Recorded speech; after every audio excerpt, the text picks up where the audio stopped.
Welcome back to Infamously Speaking, your show's favorite show. Back here with I like Quan. that. Your favorite show. That's I'm fire. Matt Rosa.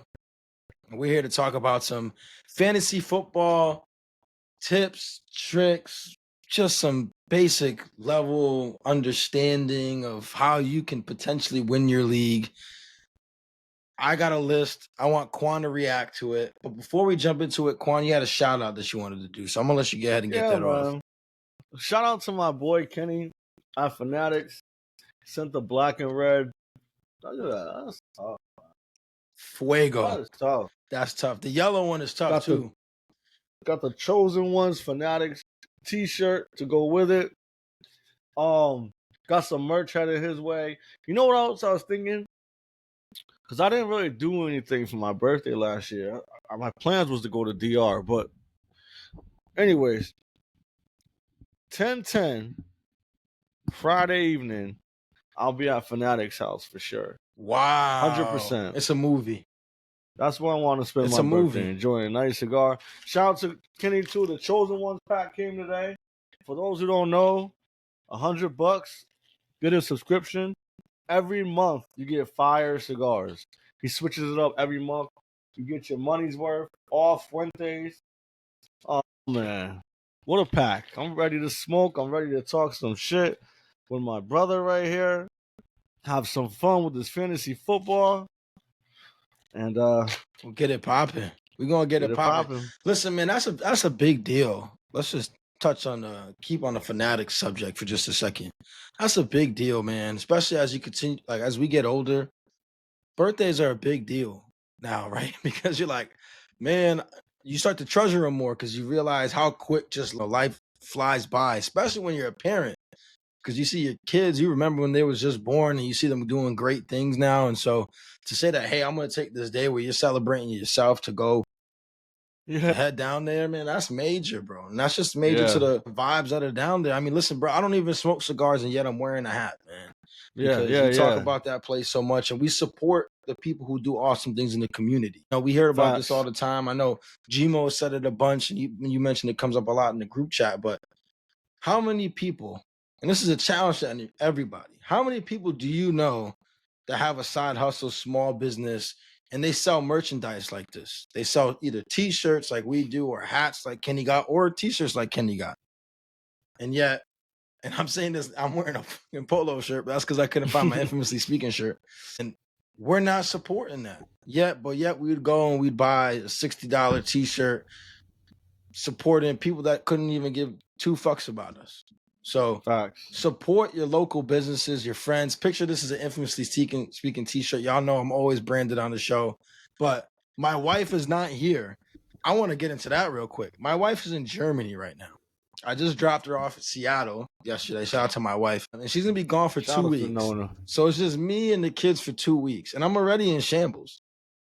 So this is a shout out to all the stay-at-home moms because I know this has been a big conversation. I saw like a whole video about it, about traditional wives versus, I forgot what they said it was, what the other term was, but pretty much that women are like the women that are like the breadwinners. Whatever role you play in a household, to me, my wife's a breadwinner, man, because I can go to work, focus on work, and not worry about shit in my house. Like I gotta do right now. I gotta work and worry about that shit. I'm a mess, man. So shout out to the stay-at-home moms. Your value is more than a paycheck. I tell you right now, if anybody's like, how do you do it? You know, like, you know, you show up to work, you do, I'm like, because I don't got to worry about nothing at home. So shout out to the stay-at-home moms, man. I'm in shambles right now. It's funny, though. You mentioned, like, how, like, we're older. I could get to enjoy my birthdays, you know, figure something out. The first thing I thought of was like, yo, Fanatics is my Chuck E. Cheese. I'm going there, have a nice time. That's it. No, actually, there's a pizza spot right next door. 300 slices. Shout out to them. But yeah, you was talking about that one too. Yeah, I've been laying off the carbs and all the extraness. So, I could tell, bro. I'm sure the viewers could tell too. Shout out to you, man. It's been a fitness journey. Thank you, man. I just wanted to get healthy, to be honest. But it's been fun too. It's not like I'm like killing myself or overexerting myself or I go hard, but don't get me wrong. But I don't. I'm not starving myself or anything like that. I'm being very conscious of what I eat and the rations that I do it in, and the times that I do it. So I try to fast as much as possible. Try not to eat after 6, but this work routine and everything kind of messed that up today. So listen, it is what it is. You know what that all sounds like to me? If I wrap it up in one word, is consistency. And on top of that, just one last thing before you get into the fantasy football talk. You know, I like the audience can tell that you've been getting in shape. You know why? Because we've been consistent all year. We've been here. I like that. We've been here. They're not like that's footage from 2009 when Quan was actually in shape playing ball. Now we can tell. All 2025. We have destroyed the goal that we set for ourselves. But that's thanks to everybody that's continued to tune in. This is a little bit late in the show, but make sure if you're not already subscribed to the Infamously Speaking YouTube channel, you do that. Hit the notification bell so you get notified whenever we drop content just like this. Or if you're listening on audio platforms, Spotify, I don't know what's funny there, but Spotify, Apple Podcasts, you did that so well. It sounded like a professional auction. I'm not selling nothing. Yeah, I know, but it was fast, is what I'm saying. Like you had that, like if you've been preparing all week for that. All week, I rehearsed the lines in the mirror. I have to. Do you? No. But we do like 5 takes per show because I usually fuck it up. I gotta get it right eventually. Nah, you're good. But shout out to everybody. We appreciate the support. Also, follow us on our socials. They're right underneath. You see, you compliment me, I fuck it up. Follow us on our socials. They're in the link. They're in the description of this video, and they're also right below us in the video. So go ahead and do that. We do giveaways. We just got a shout out to our guys, David, Manny, Riggy. Your prizes are on the way if you haven't received them already. Also, check out our merch shop. Neither of us all pick. So Riggy got the green embroidered hat, that hat. And I believe David and Manny got the hoodies. That's what's up. Fall's right around the corner. Dante and Butter picked out the hoodie too. Shout out to our guys. They're getting themselves prepared. Watching some Sunday football with that Speak Infamously shirt on, or hoodie on, excuse me. Perfect for the fall. Get your orders in. So let's talk fantasy football. And I do want to do one more shout out to my guy, Joel, who's someone that I work with.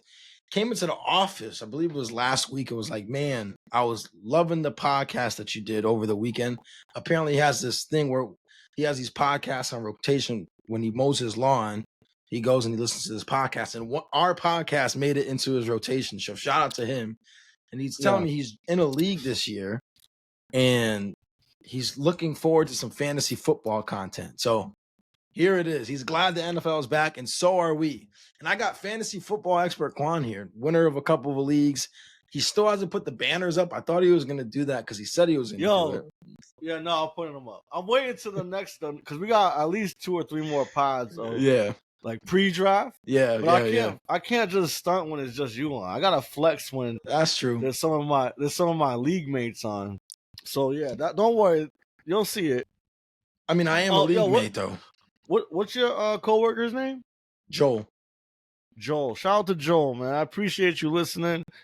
I appreciate you putting us in the rotation, and I appreciate you cutting your grass because every time I cut my grass, I'm like, shout out to those who have to do their own yard work, man. That shit is the worst, but it's actually like therapeutic sometimes too. Absolutely. So shout out to Joel. Get your mind off of everything. Speaking of another thing that's therapeutic or something that's going to make you want to see a therapist, fantasy football. Man, 'tis the season. I think I said it. Maybe I didn't, man. But this is the most wonderful time of the year. And I came across an article on PFF, and I thought it was a good one for people getting into fantasy. Because I was also at the barbershop. Shout out to my guy, Kyle, who cuts my hair. He was talking that he's getting into fantasy football for the first time in his life. He's a younger kid, and this is the first time he's going to be in the league. And so we were, chatting it up. And then I came across this article on PFF, 10 tips to win your fantasy football league. This is a free article. This is not one of the premium things. So you can't be like, oh, these guys giving up. No, trust me. I'm going to put the link to the article in this video description. So if you want to go ahead and check it out yourself and read it, go ahead and do so. But Quan, I kind of want your reaction as a fantasy football veteran, a guy who's won a bunch of leagues and made the playoffs in a bunch of leagues in different formats as well. I think you can give a lot of color and commentary to this list. Thank you. Let's jump right in. Let's go. First and foremost, point number 1 to 10. Knowing your league settings. I think this is an obvious one, right? You got to prepare and set yourself up for success. Every fantasy league is different. And so, Quan, because you've been in a bunch of different leagues, what are some ones that you've participated in, and why is knowing the settings so important? That's an easy question. Because if you don't, you're pretty much screwed from the start before you even hit the first draft pick. I'll give you an example. It's probably a bad example now I think about it, but it's still a good example with the sense of me not realizing the league rules and what the differences are. So if you don't know what some of the league rules are, ask. I'm sure the majority of you are putting money, or there's some kind of award at the end or reward at the end, or there's some punishment at the end in a good amount of leagues. So ask the questions you need to ask so you have clarity on what the league settings are and what it means. But prime example, this was not long ago. We was definitely using an app, but I was playing with my older cousins and their friends in Florida. So I had the draft online, but they was having like a live draft party, which at the time I never got to experience that. I'm talking about, this is a while back. This is when I first got into fantasy, obviously, because I learned the lesson real quick. You should know what the settings are. Yes. So they're all having fun, partying up. Quan's your pick. I forgot who I picked. I remember one guy and one guy specifically because I didn't know the rules. It ended up being a Superflex. Now I didn't know what that was at the time. I just assumed it was an extra wide receiver or running back you could play. Lord behold, it's 2 quarterbacks. Now, mind you, I'm playing with veterans too. These guys been playing since you had to do the scores from the newspaper days. Oh, that's dirty work. Like they were at that time. They were like super, knowledgeable about how it works. Me, I'm new. I'm so new. I don't even ask what the damn settings are. As the went on, I asked while the draft went on. So I ended up with Geno Smith. That's the one player I remember. You know who else I had? Jordy Nelson. And Jordy Nelson carried me throughout the season. But Geno Smith won me the championship. It was a 14-team Superflex league with experienced fantasy football players. Geno the Jet Geno. Just to clear that up. Geno the Jet Geno, yes. The game where they was playing for nothing and he threw like 5 touchdowns. Look it up. I remember it. Trust me, I remember it.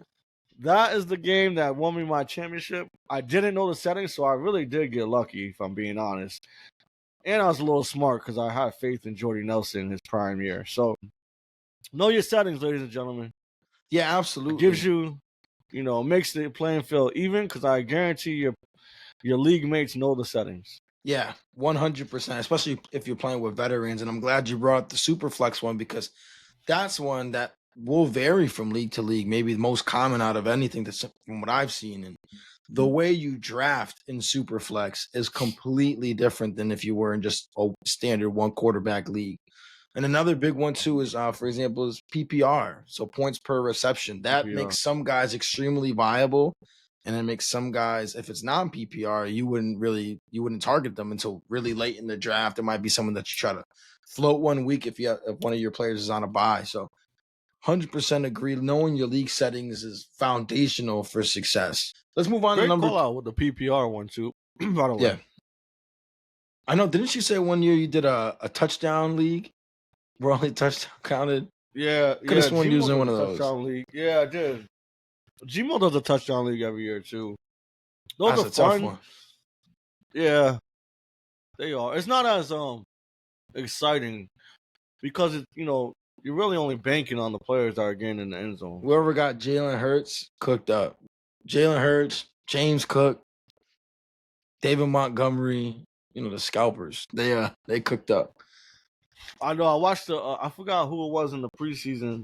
I think it was on the Giants, but he caught a long pass and he got caught at the 1 yard line. I'm like, it never fails. What's his name? Is it Bo Collins? I think his name was Bo Collins. Yeah, yep, that's who it was. That was the patented Russell Wilson moonball. Bomb. I told you that's one thing. Let me not get excited. Let me not get excited. Nah, Dart been balling. Dart, man, that's a whole nother conversation. We'll keep it moving. Also, I'm gonna try if we use any kind of like fantasy terms that we don't necessarily describe. I'll try to put it on the screen, or I'll try to make sure that we call it out. So, for example, I just used the term scalper, right? And it's pretty much what a scalper is somebody who steals touchdowns. So if you think about Philly, for example, Saquon Barkley popped off, but there was a lot of times he got stopped really close to the end zone, right, to the goal line. And so what they do, tush push, Jalen Hurts, and that's where he got a majority of his rushing touchdowns from. So Jalen Hurts scalps Saquon a lot. That's something that you got to pay attention to. But he's top 5 quarterback somehow. No, I'm not. We won't get into that. Number 2, we did a bunch of these, and that's mock drafting. So once you know your league settings, go ahead and run a couple mock drafts, right? Because that's going to allow you to just kind of get a feel of where players are going. Typically, the computers that draft are somewhat smart, not always, but that's why you do a couple and use different platforms, right? ESPN, Sleeper, PFF, just go off over a couple different platforms. Randomize your draft position. Yeah, Yahoo. Randomize your draft position because it's typically going to, again, understanding your league settings, but it's typically going to be randomized pick. So, and just practice a lot. Practice a lot. I hope you get a feel of draft, who's falling, who's dropping. Helps you set up tiers for players and stuff like that as well. Let me ask you a question. So this list, is it saying that's the second best tip to winning? I'm just going through success 1 through 10, but if we can, maybe this for sure, maybe. So here's what I'll say to that: mock draft will potentially help, right? I think it's important to mock draft, but if you're a couple suggestions is one, don't stay in the same pick order. Yes. Unless you know that's your pick for your league. Correct. Then that makes sense. Yep. Meaning, what that means is you can change from 1 through whatever, how many leagues, teams is in a league, right? So if there's 14 teams, 1 through 14, you can switch it up. If you keep mock drafting from pick 3 and you end up with pick 11, your whole draft is thrown off. You did all that. Yeah, you did all whole mock draft for no reason. What I will say too is this: is that as the years have been going on, well, that's just coming with experience, I think, too, in ranking my own tiers and stuff. I haven't been mock drafting as much. Part of the reason is like what we did the other day. You fucking do a mock draft and they do something that doesn't even make sense, and it's like I just wasted 30 minutes of my time. But it doesn't hurt. I'll say it doesn't hurt unless you don't switch it up so that you're prepared for anything. Yeah. But I don't think it's necessary to win the league. No, I don't think it's necessary, but I think if you're new coming into fantasy, I think mock draft helps. And I will give you that as far as, especially for somebody like you, you're in a lot of leagues that have been around for a while. So you're around the same people. You might have 1 to 2 people drop out the league, but for the most part, you're running it back with the same group of people for a while. You've been. And so you kind of know their tendencies already, like how they like to lean. Do they like to lean like, hey, I'm going to always go for best receiver on the board no matter where I pick? I'm always going to, or some people are homers in drafts for whatever reason. Like, I'm just going to take all the Giants players or whatever. That's what my boy James did that in the Dynasty League we in. Did he really? You know that. Look at his team. And then you tell me who he's a fan of. But while you're looking that up, I'll talk a little bit more about the settings. I want to shout out to my guy, Dom, man. We're in a PPR league, ladies and gentlemen, which means points per reception. Every catch, they get a point. Real quick, and what's his team name? Do you know his team name? It's probably J-Bug or something like that. Okay, yep. I got him. All right, so, and the majority of positions you play is a wide receiver, which primarily catches the ball. You got to be a Niners fan. He's a Niners fan. He's a Niners fan. I told you. So I said that because Matt alluded to people being homers and picking players out they're a fan, they're a fan of, which is their team. And I get it, but you want to root for your team or you want to root for some players to help make you some money. Hey, bragging rights. You know what's funny is those who know me knows I'm a diehard Patriots fan. Been a Patriots fan since, I don't know, 98 or something like that. And at some point, fantasy started ruining my fandom for New England Patriots. I remember going against Tom Brady, and they were playing the Giants. And this is the year Tom Brady was cooking. And he threw like a moon ball like Russell Wilson, and it went right to the defender, and he dropped the interception. And I was so mad. And I was like, Quan, why are you mad? Like, the Patriots still got the ball. I'm like, because I'm going against him, and I need him to get negative points. What do you mean? My team and my money is more important than my opinion. We got 6. That's a fact. That's a fact. So that's such a good point. That's how I feel about that. That is such a good point. All right. So let's move on to number 3. And I feel like maybe this is, and let me know if this is kind of what you were alluding to a little bit as far as what would be important. And I know we talked about this on the episode with Dante and Butter, which was, it's good to have a plan, but you got to be prepared to abandon it or let it go at some point, depending on how the draft's playing out, because it never goes according to plan. It never goes according to plan. That's the one thing that you can plan for, is for it to not go according to plan. Yeah, and with that being said, right, I hear a lot of professionals say, no matter what, stick to your plan. No matter what, stick to your plan. Don't deviate. Meaning, right, sometimes you'll see an influx of picks go out of position usually. Someone in your league is going to start lighting up, right? It's usually a quarterback. Usually. Let's just say they start going sooner. And when I say sooner, a lot of them are like Josh Allen and Lamar is usually getting picked in round 2, and then 2 more in round 3. But let's just say someone starts it off in round 1. Then I'd say don't deviate. But if someone starts it off in round 1 and it continues into round 2, but throughout round 2, and let's just say you're like mid-round in round 2, and there's a quarterback that you see, you might as well take him unless you feel comfortable with what's behind. Yep. And that's the reason why we do the tiers, right? Because it's like, I don't want to miss out on this tier of players. So let's just say we got, hypothetically, I'm just going to name names. Let's say we got Goff, Stafford, and Baker Mayfield in the same tier. And someone takes, they go through the run of quarterbacks, Jaden Daniels, all those. Yep. And Jared Goff goes. Now you're mid-pick and you got Baker and you got Stafford. You could take the risk and see if it comes back and take them the next round, take a skill position player. Yep. But just know that's the risk. You might fall out that tier.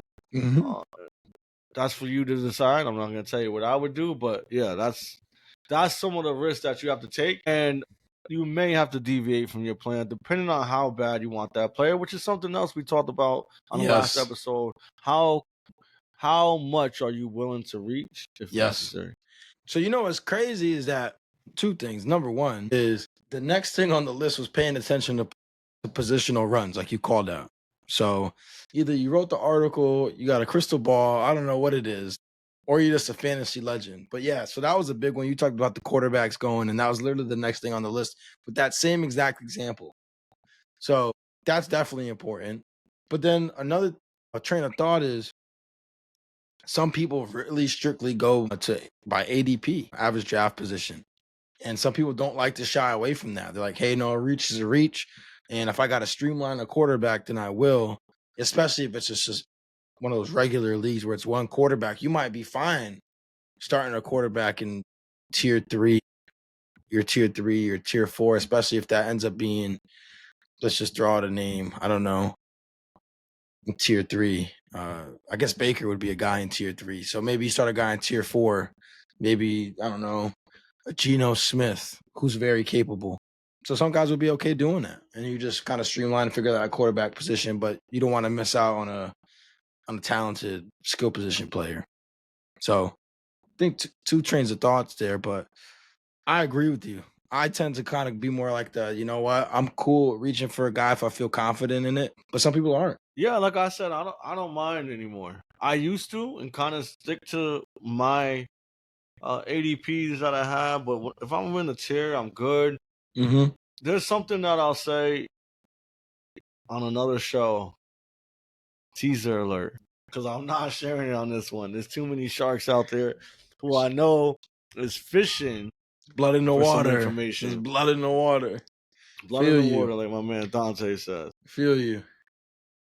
Yeah, there's different thought processes around reaching. Like, Butter had a good example, like, and Dante, like, if you reach and you miss, you kind of fucked up twice. Whereas if you take the solid player at that price point, you could live with him not necessarily coming to fruition because, that's where you got him. But, I'm more like, I don't know how to explain it. I think I'm more looking at upside than anything now. Well, so when I was in 13 leagues like 3 years ago, and I won 8 of them. That's also that disgusting. Year. That's Tom Brady percentage. And Ori called it out. He's like, Quan, I noticed, because he's in a lot of leagues with me as well, but I noticed you draft the same players. And that's what I do, because I have the belief. I usually do the homework prior. Yep. And I do usually draft the same players. He likes to mix it up. Other people like to mix it up. I'm cool with that. And that's because it gives them more opportunities to maybe win a league, right? Because if you're in a league and you pick if you're in different leagues and you pick the majority of the same players and they don't pan out, you're fried everywhere. Yeah, it's a good chance you ain't winning any of those leagues. So what Ori's thought process is if he switches it up in different leagues, it gives him more opportunities to win. Diversify the portfolio. Exactly. But I do enough homework and extensive research where when I'm picking my players, I'm fully confident. Cold nuggets. You know what I mean? Yeah. I get what you're saying. Yeah, 100%. And I tend also to kind of lean towards the picking the same players, because there's nothing worse than having a guy in one league and playing against him in the other league. Yeah, because you're like, damn. Yeah. You know what I mean? I need him, especially if it's a guy you need to eat. Like, you're down. Yeah. You're going into like Sunday night football and you're like up in one league, down in the other one. You're like, I'm fried. Which league can I afford the L in more at that point? So Yep. Either that or what league is more important to me. Yeah, exactly. On money, and shit talking. Yeah, 100%. Yeah. So I don't know if we don't really have to talk too more about pay attention to positional runs. You really covered that. Again, that's just, you talked about it. Wherever you feel comfortable. And I think you're going to quickly learn after a couple drafts or a year or two what you feel comfortable doing, whether it's reaching or staying put, and you're going to figure out what kind of works for you. Yeah. So like your friend Joel, like, you'll start to learn your league mates as the years go on. Yes. But pay attention to that because there's always trends and patterns. This guy is crazy, bro.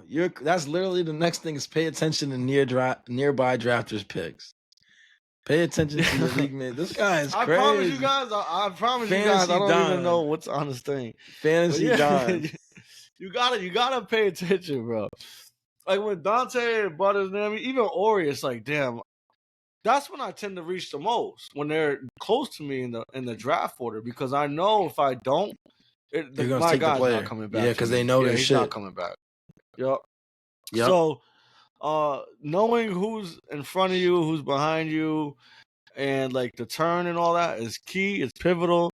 And if you have to, my suggestion is to reach a little bit. Reach, you teach. Wow. Now this guy is Clyde Frazier. Walt Clyde Frazier. That's crazy.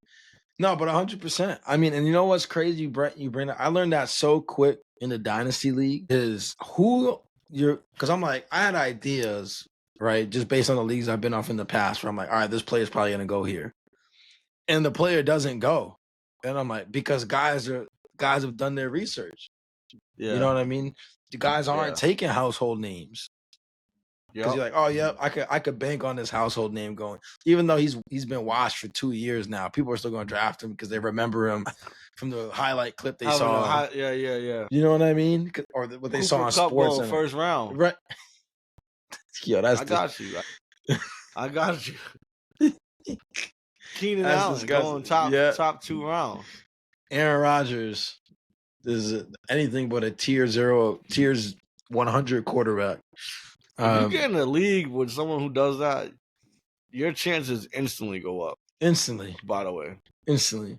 But you know what? That also fries the draft too, because then your competitors, you're like, dang, that shit. Now they're getting easy pickings. Also, I threw out the word dynasty. What does that mean? I think that's the one league type that we didn't cover in the beginning. And dynasty is pretty much you're like an NFL GM. There's no salary cap per se, but the team that you draft when you start up is the team that you keep. You got to make moves. You got to make moves through trades, savvy free agency, waiver wire moves. And then every year you do a rookie draft. So just like the regular teams in the NFL, they draft rookies that come out of college. You do the same thing. And that is and it's crazy league type. Just so you guys know, if you guys are joining dynasty leagues and are unsure, first and foremost, get players that are committed, right? Because they're stuck with that team for as long as they're in the league until the league is done, or until, God forbid, somebody passes. That sounded mad morbid, but or they just give up their spot. They find someone to take their spot. How about that? No. I had contracts signed. Who signed the contract? And blood. I didn't sign. Did I sign the contract? Everybody but you, because I knew he was gonna win and he was gonna be gassed, so he's gonna stay in the league. So, I should have just won and left. For those who don't know, majority of those dynasty leagues, I guess it depends if it's Superflex, but most dynasty leagues have a linear draft, a snake draft. Yep. Snake draft first, and then it switches the third round, which is different, especially from snake drafts. The traditional redrafts. So what that means is pick one goes through let's just say there's 12 teams. Pick one goes, and they don't pick again until the end of round 2. Second round, the very end of round 2. Yep. And then on the third round, it doesn't go back to them. It actually goes to the 12th pick. So the 12th pick picks first in the third round, and then the rest of the way is snakes. That's just a key component that some people don't know, and they don't know what it is. I was in a few dynasty leagues that were startups last year, and some of them guys fucked up big time because they thought it was gonna snake around to them in the same order, and then that third round reversal, they were super confused. Now, also what Matt said, I just want to touch on a little bit more in depth. So after the league is done, right? If you finish last, you should have the first pick, right, in the rookie draft, because that gives you a chance to improve your team faster, right? Because you get to pick of the litter of the top-notch players. Yeah, so knowing your league settings is critical, like Quan said, 100%, especially if you have that change up after the third round, because that was the first draft last year that I was a part of it. Something like that. Yeah. Well, part of that thing. And actually, I made a trade, but I got 2 picks back for my pick that didn't swing around. I was actually able to get CD Lamb late, which worked out because then I was able to stack with AJ Brown. Wow. Yeah. Your team. I don't know how that happened. I know where I fucked up in my draft personally, just drafting all the rookies.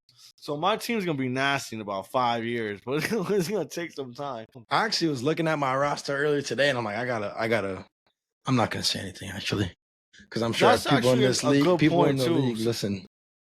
Since we're on the dynasty topic, the best thing that I like about the dynasty leagues is that there's a lot of trades made for picks. So you don't have to trade a player for player. You can trade, right. For example, right? I traded Jalen Hurts for Baker Mayfield in the first pick of the first round for the draft. Absolute fleece. Absolute fleece. They said I was fleecing everybody. I traded... Who'd I get? Marvin Harrison for... No, I traded for... I got Neighbors for Worthy. But... In our league? How'd you get that? Yeah. Because the guy wanted Worthy. Oh, my goodness. Who are you inviting? He wanted Worthy. He wanted Worthy. This guy is stacking the deck. No, I swear. He felt like he's the next Tyreek Hill. Fastest 440 in the combine. Yeah, this is the year. The best quarterback of this era. This is the year. You know what I mean? There's not. Why are you gonna hate that? He actually didn't have a bad year, and he got more touchdowns. How many touchdowns he ended up with? I don't remember. He ate towards the end of the year. He definitely finished the year better than he started. But comparing it to neighbors, come on now. Come on now. You know what you did. This guy know what he did. Number 6 on this list is draft the top 3 tight end. I'm not sure how much I'm on board with this, to be completely honest with you. Now, I will say, you got Bowers. Well, I got Bowers. And I had Bowers and I had Jonnu last year. And that combination cooked. But Bowers wasn't a top 3 tight end, obviously, because he was a rookie. And neither was Jonnu. Coming into the season. Yeah, 100%. So here's why I say I'm not sure, 100% sure how I feel about like drafting a top 3 tight ends, because to guarantee you're probably going to have to reach to guarantee you get a top 3 tight end. Here's what I'll say to that. Having a tight, I understand why they wrote that, right? Having a top 3 tight end who's usually good to get you at least 10 points gives you 10 points in PPR, which is points per reception again, ladies and gentlemen, if you've been following along. You have an edge at that position. Right. Usually, most leagues, the majority of leagues only plays 1 tight end. Yep. Some leagues play 2 tight ends. Like you could play a tight end as a flex. Some leagues also have premier tight end points, meaning they get more points. Yep. Like in Matt's favor. With that being said, I disagree with you have to draft the top 3 tight ends. Because like you just said, if you drafted Bowers last year, not knowing he was a top 3 tight end, then you made it. Unless they're saying you should end with the top 3 tight ends. That's different, but that don't sound like that's what they meant. How are you gonna project that? There's a couple tight ends that you and I both like a lot this year. Who's definitely not going to be top 3, but I could see them finishing in the top 10, which is good enough for me. Absolutely, as long as like I think you brought up on a previous episode, like as long as they're not getting killed in their matchup, and losing by 8-10 points consistently. Like I'm cool. I'm cool, and we can throw this name out. Like I'm cool with Tucker Kraft, bro. I'd love that if that's my starting tight end. Tucker Kraft helped me win a league last year. Later in the league, and like later in the year, I'm definitely cool if Loveland's my tight end. 100%, because they're gonna figure it out. Look at Laporta, Ben Johnson. That's a commonality. So for those who don't know, right, ADP is your average draft position. Is it a position or pick? Yep. So I'm cool with getting some solid play from players later in the draft, right? So meaning, instead of reaching for a top 3 tight end, if I can get someone like a Kraft or like a Loveland, like you said, and they produce, but I got them 7 rounds later, I'm absolutely cool with that. Absolutely. So those are what they call steals, right? Because you're getting players deep in the draft that are producing way higher than where they were drafted at. Yes. Right. So here's another prime example. A lot of people, including myself, feel like Saquon as a top 3 pick is not a good pick. Now, let me clarify that. Saquon Barkley is going to get a lot of fantasy points. Correct. That's not what I'm saying. What I'm saying is I don't think he's going to finish a top 3 fantasy football player. Therefore, he's not worth the top 3 pick. Right. Just to clarify what that means. Yeah. Because a lot of people assume like, you didn't take him. You don't think he's going to do great, but I don't think he's going to do as good as this person who I'm picking in that spot. Yeah. No, I agree with you 100%. And this is another thing to take into account too when you're looking at drafting. Understanding how guys got their points last year, especially if you're looking at last year's performance. And Saquon's is a big one to look at. So in a lot of leagues, they do bonuses for long touchdowns. So 20 plus yards, 30 plus yards, 40 plus yards. They do bonuses for that. Saquon had a lot of home runs, especially against the Rams. Right? We all saw it in the playoffs, but he was doing that consistently throughout the season. You turn on Red Zone, it's an Eagles highlight, it's probably Saquon running for like 40 yards plus. And so that is not a consistent way to score, to be honest with you, because those things don't happen as frequently. So if you're thinking about what you said, where if I'm taking top 3, I want things that are going to happen much more consistently. For example, Jamar Chase is going to get a ton of targets, which means he's going to get a ton of receptions. That's consistent. Bijan Robinson is going to get a ton of carries, but also a ton of looks in the passing game. That's a little bit more consistent, right? So it's great that you threw that out there. It's not to say, like you said, Saquon's not going to have a great year. It's just, do we think he's going to rush for 2,000 yards again? He might. I think that would break, right? That's never happened back-to-back 2,000-yard seasons. So is he going to break the record? Is he going to set the record? I mean, that's probably not going to happen. I will say, if any year somebody does have some kind of repeated success, because I'm not against picking Barkley high, because their offensive line is still probably the best in the league. Yeah, it's definitely elite. I don't think there's a problem with that, but just understand the dynamics that comes with it. All right, let's keep it moving. Number 7, and this one is definitely draft setting specific, but it's wait for a quarterback and then keep waiting. And now, I feel like this is, if we're talking about one QB league, this is a tried and true Quan proverb, unless you can get Jaden, unless Jaden's available. But outside of that, I feel anybody who wants Jaden that's in the league with me, good luck. Because I'll take him first round, no fucking problem. I'm just saying. He ain't bullshitting either. So, here's why I changed that. I changed that narrative with me. So the year that I won the 8 leagues, there was actually 2 consistent players. Lamar Jackson. Oh, Lamar, of course. Amon St. Brown. Those were 2 consistent players I had on all those teams, bro. So the reason why I bring that up, ladies and gentlemen, is because, yeah, you can wait. Because you can stream quarterbacks that's going to get you money. Because, they all throw for about a touchdown a game now. I feel like it's been dropping, to be honest, even though they throw the ball so much. But with that being said, right, Lamar, he's getting you money regardless because he runs so much and is super effective. He has weapons now, and he's been throwing the ball a lot more, in my opinion. So when you have that dynamic, right, that dual quarterback, that's like you're gonna win that matchup. We talk about getting a top 3 tight end. You get Lamar, you're gonna win that quarterback matchup. Yeah, at least 70 to 80% of the time. Agreed. It's gonna happen. So if you want that advantage, then why not take it, right? Quarterbacks there's so many games Lamar can win you himself because he can go off for 4 touchdowns throwing it, and then running for 2 touchdowns. Especially because he'll break off like a 70-yard touchdown run, and that's like 800 points. Exactly. Yeah.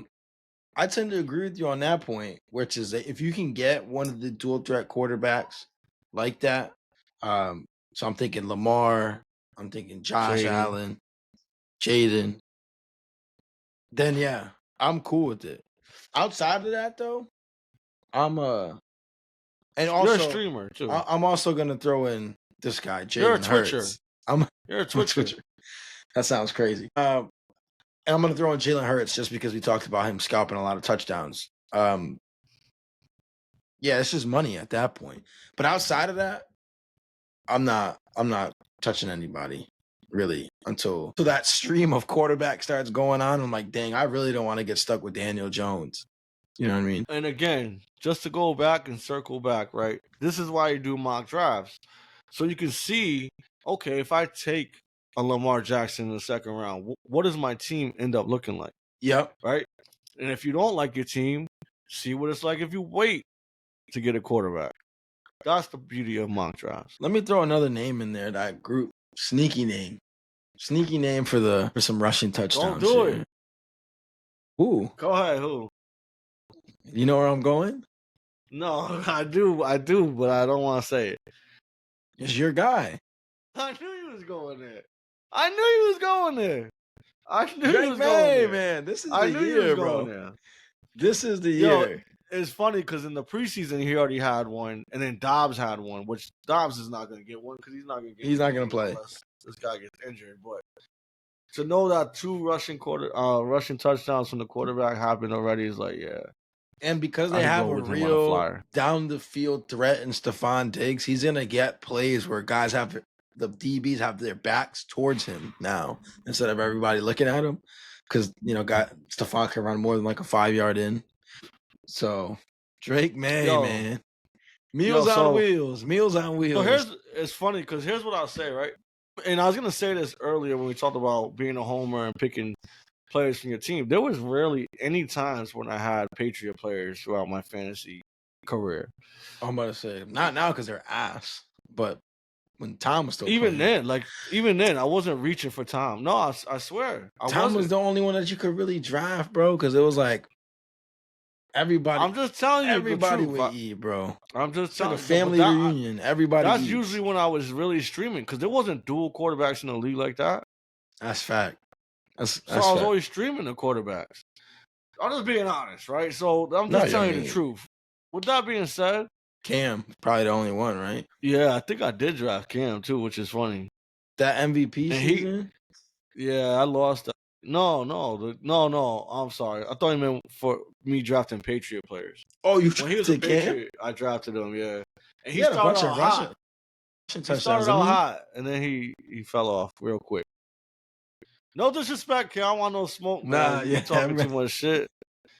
I respect everything you did. I'm just talking fantasy-wise for the Patriots, bro. That 2015 MVP season he was on one. Disgusted. But yeah. Drake May, man. Do you want my sleeper? Or should I wait? If you're comfortable sharing, throw it out. I got a sleeper. I had a sleeper for like 3.5 weeks. You feel comfortable throwing it out? Throw it out. I'll throw it out. Because they don't know when I'm going to go get this guy. Wow, charity. And you could... No, I already have him in every Dynasty League possible, by the way. So you ain't got to worry about that. Chisholm is my guy. This guy, man. I got him before he even started blowing up. I had him. Look at it. Foxborough hit different. Look it up. That kid is going to be a beast, bro. You talk about Wes Welker. You talk about Edelman. If Drake May can get him the ball, he is going to be that guy. I'm telling you right now. He is cooking routes. He is finishing plays off. I'm talking about like, you know what? You know whose record he beat in college? Whose? Went to the same school? Cooper Kupp. Fuck out of here. Really? He's that good. Wow. He is that fucking good. Out your way. Washington, yep. I believe. Yeah. Eastern Washington. Some quick insider information. Anybody who was smart enough to stick around this long, you just got some league-winning advice right there. This guy Quan's on a heater because number 8, using rankings instead of projections and draft for upside late. See what I mean? I agree with this 100%. Drafting for upside late is what wins a lot of leagues. Obviously, you got to be active, but upside late usually is what helps you win, either to get into the playoffs or helps you win those playoff games. Like we talked about, just throwing out a name there, Loveland. We expect that offense to be better, the Bears offense to be better later in the season than earlier, even though Caleb had a nice drive against the Bills yesterday. Because new offensive system, Ben Johnson's an offensive mastermind, but it takes time to learn that all the installs and all the different packages he wants to run. But Loveland's a player that has a ton of upside, especially later in the season when you need to win those playoff games or you're fighting to get in, because that's when he's probably going to shoot up. Bro, define upside for those who may be a little confused or not know specifically what you're talking about. Yeah, so upside, the way I look at it is a player who, in the right situation, can really flourish. It's not going to be like an obvious hit, right? Like Bijan Robinson, Brock Bowers, where it's just overwhelming talent wins, Malik Neighbors, but player in the right situation. For example, player that I was high on. No, it was from last year. It's not coming this year. Because I got my. Go ahead. So player that I was high on last year, had a lot of upside, was Tyrone Tracy. He had Devin Singletary in front of him, but I felt like Tracy was the better back. Singletary gets hurt. I believe Tracy's first game was against Seattle, in Seattle, and he went like 20. I think it was like 22 carries for 100-something yards. So the upside's there. It's just the right situation needed to present himself. He just needed a chance because the talent was there. So that's what I look at for upside. Right situation, you ready for this? Right time. It's there. Yeah. First and foremost, you did a great job explaining the upside piece. Go ahead. So, like I said, it was 2 years ago, I want to say, or it could have been 2. It had to be 2 when I won all these leagues. So there's a third player who was consistently on the majority of these teams where I won these championships. And this third player is someone I took in the last round in the majority of these leagues. Last round. Let's hear it. Shooting. I'm talking about after kickers. I'm shooting all upside. And I won Butter's league, which is, that's a feat in itself because there's so many sharks in that league. And it's a good payout. But to this day, I'll never forget it. It was Puka Nacua. Wow, Puka Doncic. That's fact. So before he blew up, I seen the situation. He was getting a little buzz in camp. But what I paid attention to the most that I liked is how close he was always next to Cooper Kupp, learning, right? Yep. And the year before is when Cooper Kupp went crazy and had that breakout season, unbelievable record-breaking season, excuse me. So I was like, he has the quarterback to do it. A lot of focus going on Cooper Kupp. This guy has proven he can ball out. Yep. Preseason. Yep. I'm gonna take a risk. I'm gonna take the risk with upside. So there you go. And it was a league winner in multiple leagues. So real quick, just to recap that whole shoot for upside. When it gets late in those rounds, right? You can take some players that, and some people take players that are like, all right, he's a good person to fill in. But if you want pure upside, you gotta go for players who are in great situations, like Matt said, or behind a great situation. Someone who always is in the mix is Matt calls him Alligator, Tyler Algier over in Atlanta, right? If Bijan gets hurt, we talked about those 2 running backs, right? Who we have in our top 3 running back field. Yep. So if you think if they go down, who's the next one up? It's down. Those 2 individuals. And specifically with Alligator is he's proven. He's talented. Proven. He's capable. But man, Puka Doncic. I remember when you hit on Puka too. Because I remember we were talking. I think you got him in my dad's league when you were still in my dad's league too. I love Puka, man. Number 9. This only matters to certain leagues, but only draft a kicker, team defense if you have to. So not every league even plays a kicker or team defense, but yeah, a lot of leagues are getting rid of them. But only draft it if you have to. Like those are the positions that you could streamline, right? There's 32 kickers in the league. There's 32 defenses. Those are things we talked about it last week, or you did, because I had already left with Butter and Dante, which was matchups, talent or matchups, defenses, kickers. Those are things you could play matchups with, and so you'll probably want to streamline those anyways, unless you somehow manage to get like Philly's defense, who you would just play every single week because they were a top-rated defense, and they probably will be again. Though. Yeah. So I agree with you. I usually streamline that position always. I will say last year was the first year I got burnt because of the kicker, which was Dallas's kicker, Aubrey. I was livid. Yeah. Because the majority of leagues I'm in do not even play kickers, but it comes with the game. So I wasn't too disappointed. I was just like, fuck, I can't believe this happened. Because he dropped like 18 or 20-something points. You were saying but is that the game he had like 450 yarders or some shit like that? It was, yeah. Towards the end of the year. Kicked me out the playoffs. Oh, that's disgusting. Yeah, it was tight. But anyway, so kickers and defense, you can streamline for the most part. I would say if you could get an elite kicker, right? Or let's just say, because most kickers it's usually like 18 rounds in a redraft. So let's say round 15, 16. Yeah. If you can pick Aubrey or one of these elite kickers, the kicker that just made the 70-yard field goal. If you could get one of those guys instead of Who's that guy we kept talking shit about in Buffalo? The receiver, Keon Coleman. Yeah. So if you could get Aubrey or Keon Coleman, I'm taking Aubrey personally. Yeah, that's a good bet. He's scoring you more points. That's just me. You know what? So you took the kicker angle. Defense. You know what was a strategy I learned from you, which is like, if there's no good defense to play, just don't play one. Don't play them, because they'll get your ass negative points, bro. Real quick. That's the last thing you want is negative points. Just take the L. If you lose to a team because your defense got negative points, you're gonna be sick. I've seen it happen. It's never happened to me, but I've seen the defense. I've seen it happen too.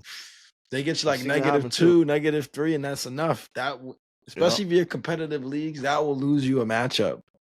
Also, real quick, because it ties into something we mentioned earlier, and it's staying on subject with the defense, is understanding the settings, right? Yeah. So there's different points that are given based on your league. So I'm in a league where sacks equate to like 5 points or something crazy. Oh, that's disgusting. So if you get a team that's getting a lot of sacks, you know, that Giants might be a defense. team you want to reach on. Pick up Giants defense. That might be a team you want to reach on because you know they're going to score positive 5 points in that regard. Yeah. That's crazy. Yeah, shit. And I didn't realize it at the time. Then I was like, oh, shit. You got to lose crazy points for the defense in that league. They score a touchdown, you probably lose like 10. Nah. It was like average. It was just standard? It was an incentive to draft the defense is what it was. So before we get to the last of the 10, there is one, well, there's a bunch of league types that we haven't covered, some of the niche ones, but there's one that I want to call out because I always felt like, man, this dynasty stuff is sickening, right? Because it's something you got to be on all year round. Yeah. It's a year round. But you know what? A format that's not year round, unless you're in a dynasty with this setting, which is then you're just sick, is the leagues that play the IDP, the independent defensive players. Oh, yeah. That is, I was in one of those leagues one year. I'm like, I'm never doing this again. Yeah, same. I did the same thing, bro. I was like, this defensive player shit is terrible, bro. What are we doing? Awful. What are we doing? How am I getting? So you mentioned Quan the dynasty league cooking me because he got 50 tackles. Yeah. Come on, man. So you mentioned the dynasty league, right? Oh man, how can I do this? So I have a list on my notes. I'll try to cover it. So all this work I've been doing. You can't see it, maybe you can, but it says Dynasty Prospects. Yeah, okay. And I got kids that are not going to be in the league till like 2031 in here. Like, that's how much fucking research I do with some of this. Now, not saying in 2031 this kid's going to be elite, but he's projected to at this point, so I'm paying attention. This guy's watching high school footage. I am. This guy's a scout. He's a scout for North Carolina. He's on Bill Belichick's staff.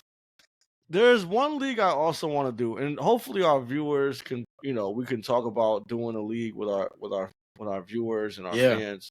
I think that'd be fire. And that's the league that it takes Dynasty to the next level, where you have to sign players to contracts. So the difference between that and the traditional Dynasty is you don't keep that player forever unless you re-sign them and stuff like that. So it's more of a GM role. It is a lot of work, but because I've never done it, I think that would be pretty cool and a different type of challenge that I'm ready for. So once we get enough players that can commit to that, I think we go for it. My goodness. I think we got to be on the same team just so I don't have to worry about that. That's something that I watched the film too, but that's something the Dynasty stuff already. I'm like, man, it's March, and I'm thinking I'm watching the combine, bro. Yeah. So. With that being said, right? Before we get into the last. I'm watching the combine, bro. I was sick. My wife's like, "What is this? What is this? It's funny." She's like, "Why are they running around the cones like that?"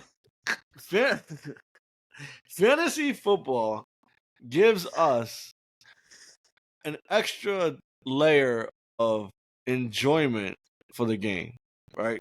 Yeah, it does. It really does. It takes it to a whole nother level where you can appreciate not only your favorite team, but watching other teams and what they do and how they produce. And you watch stuff that normally you probably wouldn't, like the combine and things of that nature. Senior Bowl. Preseason, I used to never watch preseason. Now I watch preseason. Bro. You have to. I probably watch preseason just as in depth as I watch a regular NFL Bro, you have to. Yeah. You have to. Yeah. You have to. Especially in our league, bro, because guys are picking up dudes that are like next on the list to get elevated from the fucking practice squad. Yeah, it's crazy, bro. It is crazy. I'm like, man. But you know what? That leads perfectly into number 10, which is, I think, is number 1, really, is have fun. Yo, that's crazy. So I was going to get into that. That's exactly what I was going to segue to is, it gives us that extra enjoyment. Right. At the end of the day, the most important thing, no matter what you do in fantasy football, is to have fun. Have fun, man. To know that was number 10 and know that I went through the majority of that list in order is kind of insane. It's kind of like disturbing, actually. Now you should be a writer for PFF. Hire this guy. Because that's exactly what I was going to say when I said the enjoyment. Make sure I transition to everybody have fun. I've seen too many leagues. I was in a few leagues where like the bickering and the arguing over some dumb shit. It was like, yo, what are we doing? Shit. You know what I mean? And usually you're in leagues with friends or at least mutual friends at the very least, right? Like you got in that league by somebody you know for the most part, right? So you're going to argue with these people that you consider friends or acquaintances because they're the friends of your friends for a couple $100 or whatever it is it's stupid. Whack. Yeah, it's corny. Sus trades and shit like that. Commissioners doing offy shit. Yeah. Yeah. The point of it is to have fun. I get you want to be competitive, but man, like the reason why I enjoy fantasy so much is because it makes you watch football in a way that you never watched football before. Like as a casual fan, like you said, you're watching preseason. I'm over here watching combine, Senior Bowl, East-West Shrine game. I'm watching more. I don't watch a shit ton of college football, but I want to get into more college football just because. Same. And it's not to watch. Of course, I want to watch the big names, right? Arch Manning and the kid from Ohio State, Jeremiah Smith, who's a savage. Yeah, but it's to like, who am I targeting in the the 4th round of the fantasy draft? Can I make moves now to offload players that maybe I'm not high on to stock up on some of those picks because I see some guys coming out of college that I think really can make some moves. So it makes you consume football in a different way, and that's why I like it so much. Before I was locked in on the Giants and the Jets. Like that's what I would watch and it'd be whatever. Now, I got the Giants and Jets game like on a smaller screen. I got like Red Zone over here. And if there's a game I really want to pay attention to, I might have it on a different screen because I want to see how everything plays out. It might be a sickness actually at this point. Yeah, it is. Red Zone is worn out on my TV by far. I'm curious to see what ESPN does.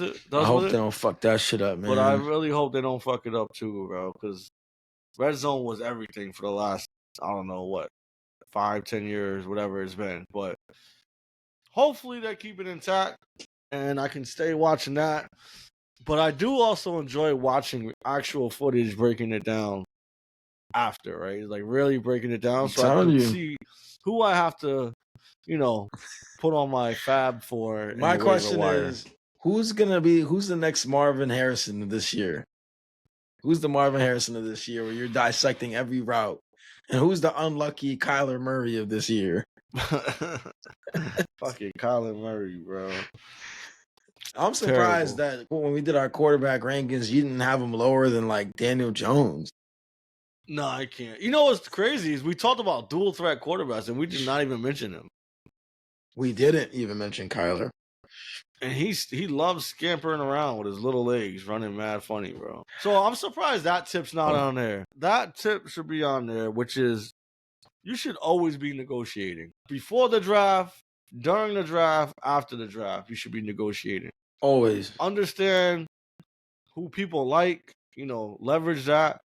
There's a thing, I'll put this out there because I want to say the majority of people know, but the majority of people should know, is there is a thing called Trade Calculator. Oh, yeah. And you could put what players you're going to get, what players you're going to trade away, so that the trade is somewhat even. Plus, it saves you from wasting time. Because I can't tell you how many times I got offered a fucking... What did this guy just send me? He sent me some really crazy, whacked out shit for Drake London. And I'm like, bro. Quentin Johnson. What are we doing? Quentin Johnson, it was worse, Keon Coleman, and... Yeah, it was something along those lines. Deontay Johnson. Like, get the fuck out of here. It's not happening.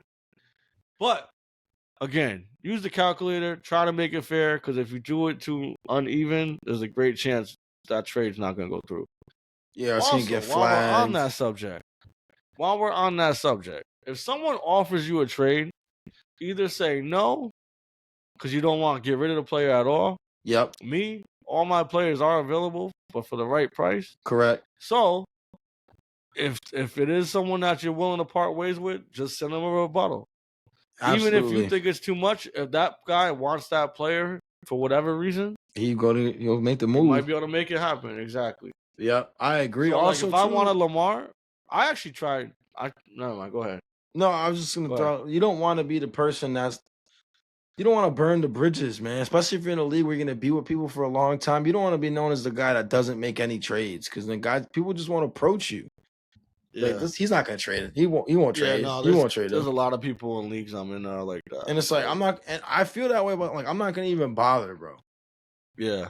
Even if you don't want to make a trade and you don't have a rebuttal, you could just decline the shit and just be like, "Yo, I'm all set. I want to keep this player."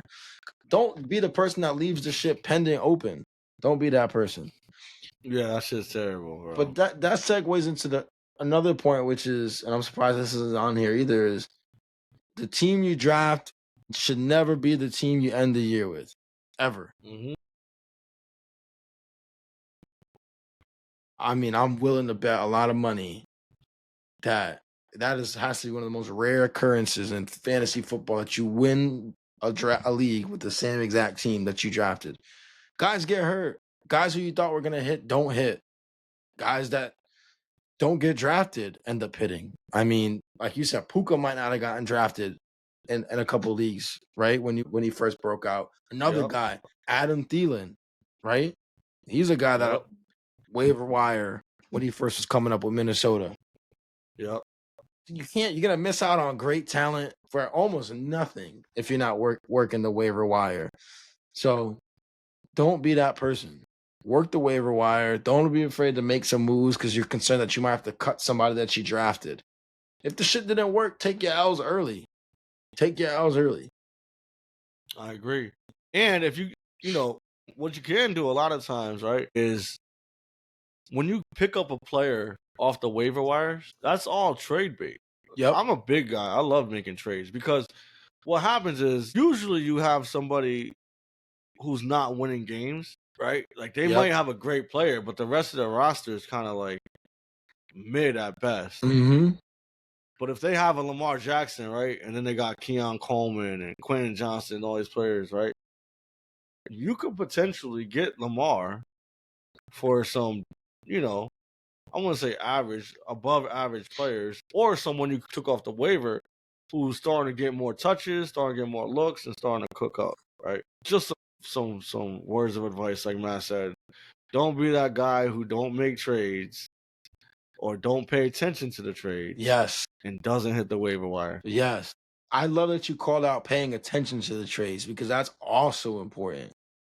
Because you could pick up tendencies from things you're not even involved in. Yep. Which is important, because that's just knowledge down the road. All right, what do these people value? Does this person value prospects and upside? Especially if you're in Dynasty. For Quan, right, you drafted a lot of guys that, like you said, rookies last year. And so you might be looking to say, hey, I got a lot of upside here to get some established players. Or Quan's going to be the guy to deal with in like a year or two when all the guys are hitting, right? All the guys are hitting and he's looking right, but he might need something. It's really important to see, like, all right, who's willing to make trades. I got a guy who I guarantee I'm going to get offers from within this year or next, who absolutely missed last year. You're going to throw it Trey up? Benson. That's another thing I'll say, too, that's not on the list, is don't hold grudges, ladies and gentlemen.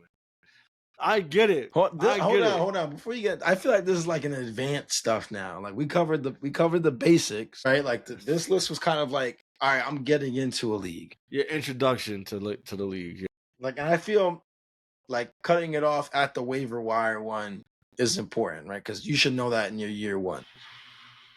Now, this could be a 2-part episode. We come up with this one. All right. I feel like we should cut it and get, because I also have some other shit too. But I like the grudge one. I like the grudge one because I got some grudges. Man, a lot of game given out. I thought this was a really great list for folks just getting into fantasy. So, for example, like my guy Joel, again, shout out to you for putting us in your podcast rotation. We really appreciate that. But we also want to get into some of our some tips and tricks and other things to avoid or look for some of our more established folks. Maybe you're running it back year 2, 3, 4. You're not quite a veteran. You're not quite a shark. I don't even feel like I'm a shark just yet, to be completely honest with you. But we want to get into some more advanced tricks. We got a legend, a bona fide fantasy legend on the show, so we got to pick Quan's brain a little bit more. Yo, I feel like when you say that, I'm gonna get mad and hateful comments because people just hate to see people who's great. That's it. I feel like you should when you do the introduction, right? You should have like almost like Fight Night when they show like the length and the weight and all that and the reach. Like you should have my resume there. Like I'm 27 leagues. I'll get the picture with you got pictures of the trophies and the banners and the belts. We'll put it up. I got you. We're going to wrap this here. This is going to be a 2-part episode. So stay tuned for part 2. We're getting some more advanced fantasy tips and tricks. If you made it this far, we appreciate y'all for rocking with us. And as always, think critically, speak infamously. Love. Love.